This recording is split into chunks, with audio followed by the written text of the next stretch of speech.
प्रणाम सबके के जितना भाई लोग देखा था सबके के प्रणाम। और आज बहुत ही खुशी होता है कि हम सब भाई एक साथ बानी सन। असलम बाबू, SP Sandeep ji, DM Prince जी,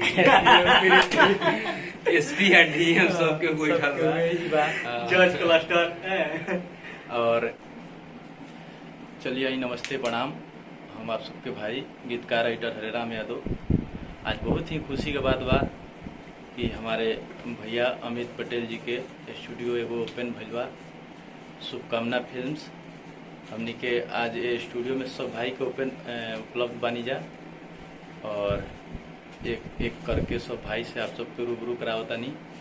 और बड़े भैया अमित पटेल जी और सिंगर एसपी संदीप और यहाँ के मैनेजर प्रिंस पटेल जी भैया और यहाँ के बानी असलम आई अमित भैया से आप सबके बात करावतानी। प्रणाम सबके के जितना भाई लोग देखा था सबके के प्रणाम। और आज बहुत ही खुशी होता है कि हम सब भाई एक साथ बानी सन।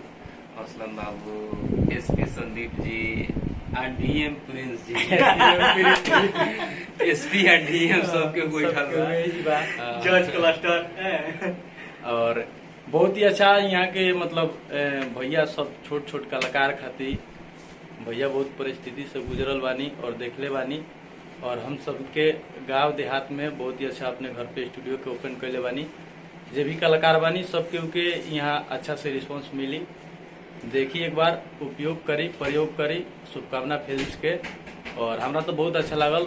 4-5 दिन से हम एजिन या खातन सब चेतन से रहतनी। बहुत अच्छा गाना हमने के रिकॉर्ड भी भइल और आप सबके दिखाई तनी एथी देखी सब लोकेशन स्टूडियो के कितना जगह से बा। एसी लागल बा और एसी लागल बाटे। अब काम चालू यहाँ से बहुत ही अच्छा भैया के कंपनी से हो रहा बा। और जितने भी भाई हैं नए सिंगर जो गाना चाहते हैं, जितने भी अच्छे कलाकार हैं, चाहे जो भी हो जो गाना चाहते हैं और गाते हैं, सबके लिए सुनहरा ऑफर है मेरे तरफ से। सबका वेलकम। सबका वेलकम है। आप लोग आइए और मेरे स्टूडियो से गाना गाइए। और यहाँ पे पूरा काम जो भी होगा बढ़िया होगा, एकदम दवा।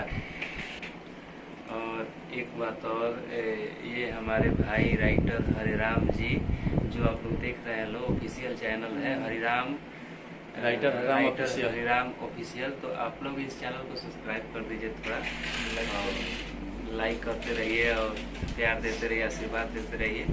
और सब भाई को अपने भाई की तरह मानिए, सबके अपना आशीर्वाद बनाए रखिए।